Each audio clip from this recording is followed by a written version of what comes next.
Hello everyone, welcome to my channel Prasanna's health and beauty. పిల్లలకి 6వ నెల వయసు వచ్చిన దగ్గర నుంచి సాలిడ్ ఫుడ్ పెట్టడం స్టార్ట్ చేస్తామండి.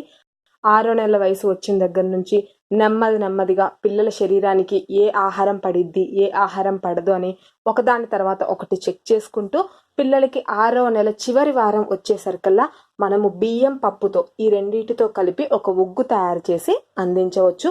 ఆ ఉగ్గుని ఏ విధంగా తయారు చేసుకోవాలో ఈ వీడియోలో షేర్ చేయబోతున్నాను. పిల్లల కోసం రైస్ ప్లస్ దాల్ ఉగ్గు తయారు చేసుకోవడం కోసం మనకు కావలసిన పదార్థాలు: 1 కప్పు బియ్యానికి. పప్పులలో 6వ నెల పిల్లలకి కేవలం పసుపు రంగులో ఉండే పెసరపప్పును మాత్రమే అందించాలి కాబట్టి ఇక్కడ నేను 1/2 కప్పు పసుపు రంగు కలర్లో ఉండే పెసరపప్పును తీసుకుంటున్నాను. ఇదే ఉగ్గు 7వ నెల పిల్లలకి తయారు చేయాలి అంటే 7వ నెలలో మనం కందిపప్పును కూడా అందించవచ్చు. కందిపప్పులో మనకి పసుపు రంగులోది ఉంటుంది, అదేవిధంగా మసూరి దాల్ అంటే ఎర్ర కందిపప్పు కూడా ఉంటుంది. ఆ 2 రకాల్లో ఏ పప్పునైనా మీరు ప్రిఫర్ చేయొచ్చు. సో మన ఉగ్గు ప్రిపేర్ చేసుకోవడానికి క్వాంటిటీ ఈ విధంగా తీసుకోవాలి. ఒక గిన్నె తీసుకొని అందులో ఈ బియ్యాన్ని వేసి ఈ బియ్యాన్ని శుభ్రంగా 2 నుంచి 3 సార్లు తప్పనిసరిగా కడుక్కోవాలి. నేను బియ్యాన్ని కడిగి తీసుకొని వచ్చాను. ఇప్పుడు ఒక ప్లేట్ తీసుకొని దాని మీద ఒక క్లాత్ వేసి మనం ఆల్రెడీ క్లీన్ చేసుకున్నాం కదా బియ్యాన్ని, ఈ బియ్యాన్ని పల్చగా పరుచుకోవాలి. బియ్యం తడిగా ఉన్నాయి కదా, ఇవి పొడి పొడిగా అయ్యేలా ఎండే వరకు ఎండలో ఎండబెట్టుకోవాలి. ఒక్కసారి చూడండి బియ్యం ఎంత చక్కగా ఎండిపోయాయో, ఈ విధంగా ఎండాలి. అదేవిధంగా పప్పును కూడా ఒక గిన్నెలోకి తీసుకొని 2 నుంచి 3 సార్లు తప్పనిసరిగా శుభ్రంగా కడుక్కోవాలి. పప్పును కూడా ఒక ప్లేట్ తీసుకొని దాని మీద క్లాత్ వేసి ఈ పప్పును పల్చగా పరుచుకొని ఎండలో ఎండబెట్టుకోవాలి. ఒకసారి చూడండి పప్పు కూడా మంచిగా ఎండిపోయింది. ఇప్పుడు నెక్స్ట్ ప్రాసెస్ చూద్దాం.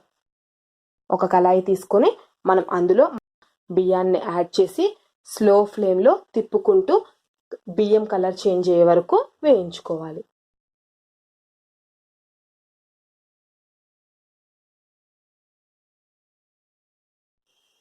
ఒక్కసారి చూడండి బియ్యం మంచిగా కలర్ చేంజ్ అయిపోయాయి. ఇప్పుడు వీటిని మనం ఒక ప్లేట్లోకి తీసుకుందాం. అదేవిధంగా పప్పును కూడా కళాయిలో వేసి స్లో ఫ్లేమ్లో పెట్టి తిప్పుకుంటూ పప్పు కలర్ చేంజ్ అయ్యే వరకు ఫ్రై చేసుకోవాలి. ఒక్కసారి చూడండి పప్పు కూడా కలర్ చేంజ్ అయింది. ఇప్పుడు పప్పును కూడా ఒక ప్లేట్లోకి తీసుకుందాం. ఇప్పుడు బియ్యాన్ని మిక్సీ జార్లోకి తీసుకొని బియ్యాన్ని మిక్సీ పట్టేసుకుందాం. నేను బియ్యాన్ని మిక్సీ పట్టి తీసుకొని వచ్చాను. ఇప్పుడు దీన్ని మనం ఒక బౌల్లోకి తీసుకుందాం. అదేవిధంగా పప్పును కూడా మిక్సీ జార్లోకి తీసుకొని పప్పును కూడా మిక్సీ పట్టుకోవాలి. నేను పప్పును కూడా మిక్సీ పట్టి తీసుకొని వచ్చాను. ఇప్పుడు దీన్ని కూడా ఒక బౌల్లోకి తీసుకుందాం. ఫైనల్గా మనం రైస్ ప్లస్ దాల్ ఉగ్గు తయారు చేసుకోవడం కోసం రైస్ పౌడర్ రెడీ అయిపోయింది, దాల్ పౌడర్ రెడీ అయిపోయింది. ఇప్పుడు ఈ రెండింటిని మనము మిక్స్ చేసుకోవాలి. ఎందుకు నేను పప్పు బియ్యం కలిపి ఒకేసారి మిక్సీ పట్టకుండా ఇలా సపరేట్గా పట్టాను అంటే, మనం అరకప్పే తీసుకున్నాం పప్పు, కానీ మనం శుభ్రంగా కడిగి దాన్ని ఆరబెట్టిన తర్వాత మీరు అబ్జర్వ్ చేయండి క్వాంటిటీ పెరుగుతుంది. సో క్వాంటిటీ అటు ఇటుగా అవుతుంది ఏమో, ఎందుకులే అని చెప్పేసి నేను సపరేట్గా పట్టాను. ఒక గిన్నె తీసుకొని అందులో 2 టేబుల్ స్పూన్ల రైస్ పౌడర్కి 1 టేబుల్ స్పూన్ పప్పు పౌడర్, 2 టేబుల్ స్పూన్ల రైస్ పౌడర్కి 1 టేబుల్ స్పూన్ యాడ్ చేస్తూ మిక్స్ చేసుకోవాలి. ఫైనల్గా పిల్లల కోసం rice plus dal powder ready అయిపోయింది. ఈ ఉగ్గు ప్రిపేర్ చేసుకునేటప్పుడు పిల్లలకి ఇంకా తేలికగా జీర్ణం అవ్వడం కోసం 1/2 టీ స్పూన్ జీలకర్రని కూడా యాడ్ చేసుకోవచ్చు. కానీ ఇక్కడ నేను ఎందుకు యాడ్ చేసి చూపించలేదు అంటే, 6వ నెల చివరి వారం నుంచి ఈ ఉగ్గును మనం పిల్లలకి ప్రిఫర్ చేస్తాం కాబట్టి అందరి పిల్లల శరీరతత్వం ఒకేలాగా ఉండదు. కొంతమంది పిల్లలకి జీలకర్ర పడకపోవచ్చు. ఈ రైస్ ప్లస్ పప్పు అంటే, ఈ రైస్ ప్లస్ పప్పు ఇవ్వడానికి ముందే మనం పిల్లలకి rice soup, dal soup, plain rice ఉగ్గు ఇవన్నీ పిల్లల శరీరానికి అలవాటు చేసి ఉంటాం కాబట్టి ఇవి తప్పకుండా పిల్లల శరీరానికి పడతాయో లేదో మనకు అవగాహన వస్తుంది. కాబట్టి ఈ రెండింటిని కలిపి 6వ నెల చివరి వారంలో ఉగ్గు తయారు చేసి పిల్లలకి అందించవచ్చు.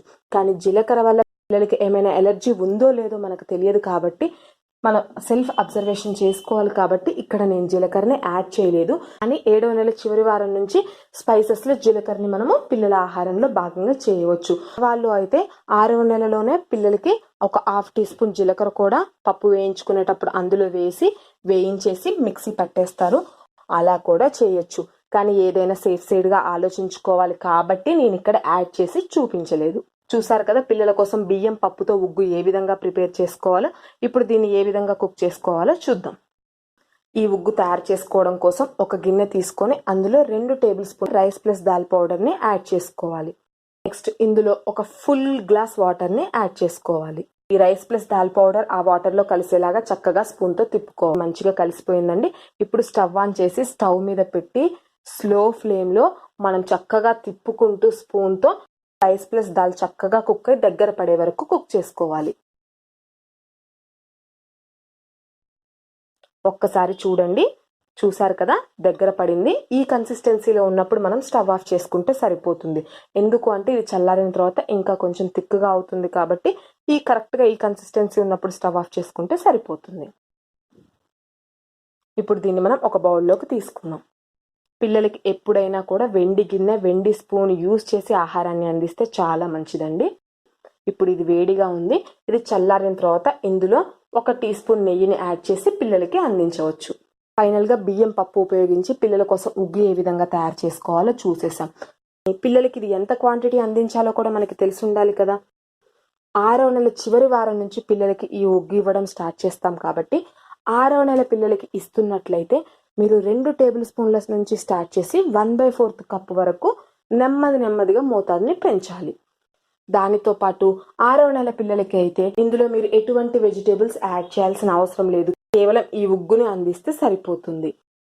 అదే 7వ నెల పిల్లలకి అయితే అప్పటికే 1/4 కప్పు తినడం పిల్లలకి అలవాటై ఉన్నట్లయితే 1/4 కప్పు నుంచి అరకప్పు వరకు దీన్ని మనం నెమ్మదిగా మోతాదుని పెంచుకోవచ్చు.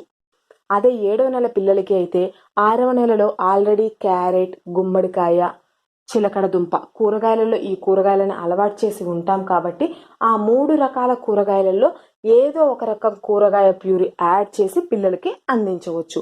దానితో పాటు 7వ నెలలో ఇంకా అదనంగా మరికొన్ని కూరగాయలను కూడా మనం పిల్లలకి అందిస్తాము. ఆ కూరగాయలు పిల్లలకి పడుతున్నాయో లేదో చెక్ చేసుకొని పడుతున్నట్లయితే వాటిని కూడా ఈ ఉగ్గు తయారు చేసేటప్పుడు పిల్లలకి యాడ్ చేసి అందించవచ్చు. మళ్ళీ ఈ వీడియోలో కూడా మెన్షన్ చేస్తున్నానండి, ఈ ఉగ్గు తయారు చేసేటప్పుడు మీరు వెజిటేబుల్స్ యాడ్ చేయాలి అనుకుంటే ఒకరోజు క్యారెట్ యాడ్ చేయండి, ఒకరోజు గుమ్మడికాయ యాడ్ చేయండి, ఒకరోజు చిలకడ దుంప యాడ్ చేయండి, ఒకరోజు పాలకూర, ఒకరోజు బీట్రూట్, ఇలా ఒక్కొక్క రోజు ఒక్కొక్క వెజిటేబుల్ యాడ్ చేయండి, సరిపోతుంది. అంతేకాని ఒకే రోజు 2 రకాల వెజిటేబుల్స్ను కలిపి అందించాల్సిన అవసరం ఏమీ లేదు. రోజుకి ఒక రకం అందించండి, సరిపోతుంది. చూసారు కదా పిల్లల కోసం బియ్యం పప్పు ఉపయోగించి ఉగ్గుని ఏ విధంగా తయారు చేసుకోవాలి, 6వ నెల పిల్లలకి ఈ ఉగ్గుని ఏ విధంగా అందించాలి, ఎంత క్వాంటిటీ ఇవ్వాలి, దానితో పాటు 7వ నెల పిల్లలకి అయితే ఈ ఉగ్గుని ఎంత క్వాంటిటీ అందించాలి, ఏ విధంగా అందించవచ్చో ఈ వీడియోలో నేను షేర్ చేసిన ఇన్ఫర్మేషన్ పిల్లలున్న ప్రతి మదర్కి యూస్ఫుల్ అవుతుందని అనుకుంటున్నాను. ఈ వీడియో మీకు నచ్చినట్లయితే లైక్ చేయండి, కామెంట్ చేయండి, మీ ఫ్రెండ్స్తో షేర్ చేయండి. ఇలాంటి మరిన్ని అప్డేట్స్ కోసం నా ఛానల్ని సబ్స్క్రైబ్ చేసుకోండి. దానితో పాటు పక్కనే ఉండే బెల్ ఐకాన్ క్లిక్ చేయండి. ఫర్దర్గా నేను అప్లోడ్ చేసే వీడియోస్ నోటిఫికేషన్ అనేది ముందుగా మీకు తెలుస్తుంది. Thank you so much for watching this video. Please watch and subscribe my channel. Thank you.